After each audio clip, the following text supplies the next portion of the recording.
guys, welcome back to Evolve or Die. It's been a crazy week in the markets, in global society, just in general. Today, basically, I want to focus on what direction the economy is heading. The last upload I did was surrounding the housing market. We're going to talk a little bit about the housing market again, but mostly we're going to be talking about inflation. CPI data came out this past week for the month of August. We'll kind of be touching on the trajectory I see for tech stocks in the near future, what I think is going to happen post election, being I still think the economy is being held up by artificial threads, even though we have seen a solid approach from the Fed to raise interest rates to combat inflation. Mortgage rates hit 6% this week. So we're gonna get into a lot of good things, and I want to start with our read of the week.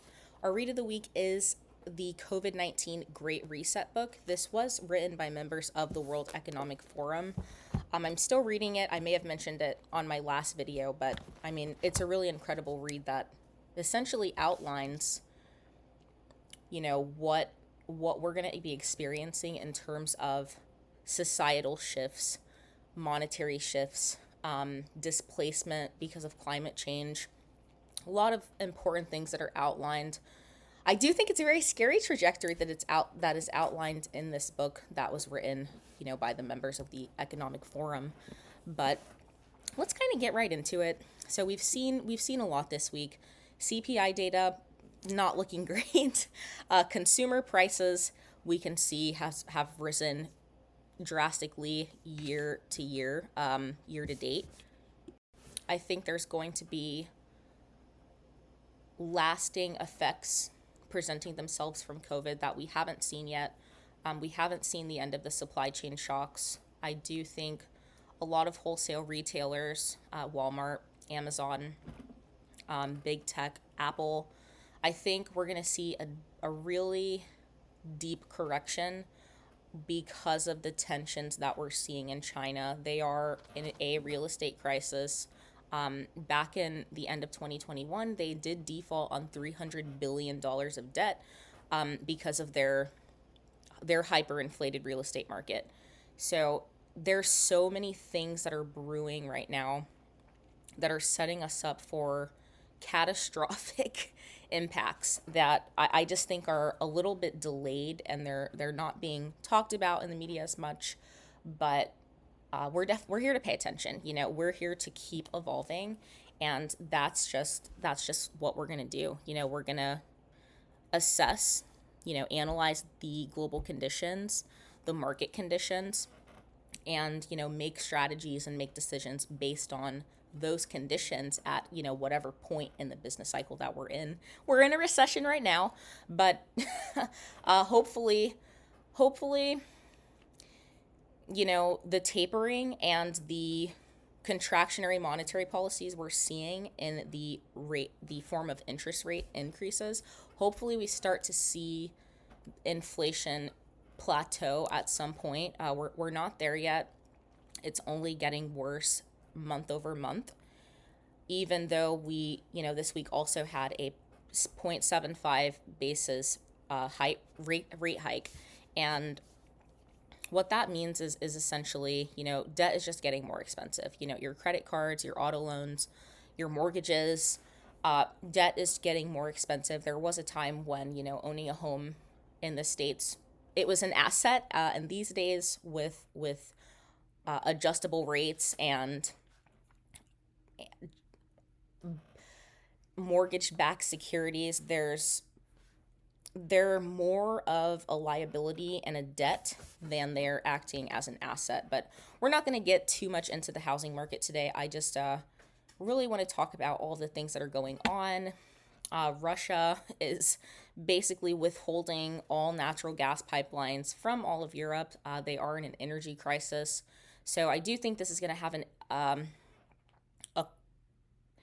a positively correlated increase in the natural gas sector and the renewable energy sector. And I say both because with gas becoming more and more and more expensive and natural oils becoming more scarce, basic laws of supply and demand, that scarcity is going to create value on its own. But there's, because of that increase in price, because of the scarcity, because of the, climate condition that we're in, that is going to in turn create a demand for renewable energy and renewable resources, because it's just, we're going, or we're attempting to go on a sustainable path forward when it comes to the environment. So just kind of accumulating everything and sharing some data that, that I've gone through this past week, and what's happening in the markets, and where are we with the China Taiwan tensions, and how is this going to impact the semiconductor sector, which all of our electronics, all of our tech devices basically need to function. So we'll start with Apple. Apple has reported grossly negative demand for the latest iPhone that they just released. And aside from my personal views of Apple, I love Apple products. I think there's been a lack of innovation for a while, but I also think it's just consumers cannot afford to consume right now. Debt is expensive. Inflation is not decreasing. We're seeing a lot of strain, and the tensions that are going on in China and Taiwan, kind of following in the lead of Vladimir Putin, what we're seeing is a strain, and we're seeing commodity markets that are being affected, and economic trade routes being redrawn in a way that they never have been before. So literally every company relies on Taiwan for chip exports. They are the number one chip exporter, semiconductor exporter on the planet. So with the threat of placing sanctions on China if they decide to invade Taiwan, that is going to disrupt the supply chains all over the world in ways that it cannot really be grasped. The impacts that the economic disruptions that are going to come from imposing sanctions on Russia for this past year. They did not anticipate Ukraine responding and combating and basically holding the fort. They didn't anticipate this. They anticipated it being a one and done. And that's absolutely not how it unfolded. And we're seeing the economic ramifications of the value of the ruble, the Russian currency. We're seeing right now the US dollar is relatively strong compared to other global currencies. However, let it be noted that the value of the US dollar has continuously declined over the last 2 decades. So relative to other currencies, the US dollar is very strong right now. It's probably a great time to travel if you have money. But in terms of actual real value, not comparing it specifically to another currency, but the US dollar has been devaluing. And I do think this is going to push an influx into the decentralized cryptocurrency space. I do work in crypto. I can't, call out any particular projects, but I do think everything that we're seeing, Amazon closing warehouses, we're seeing them ceasing the building of warehouses, we're seeing massive layoffs, we're seeing a lot of just ripple effects, we're seeing a lot of impacts that have stemmed from cheap debt, COVID, global geopolitical tensions. I think we're due for a depression, honestly, with how cheap rates have been since the 2008 housing financial crisis. I do think that real estate has been in a bubble for quite some time, and we just saw the annual, mortgage rates soar past 6%.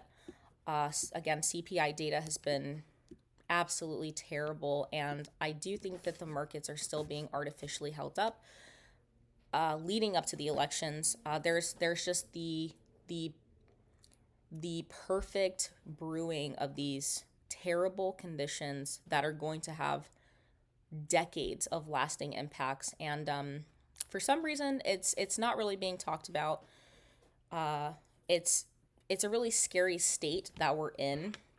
All of the data that's being released. I'm gonna post some links below. I'll post the links to the CPI data that was released. Give you guys some info about increasing mortgage rates. There's just a really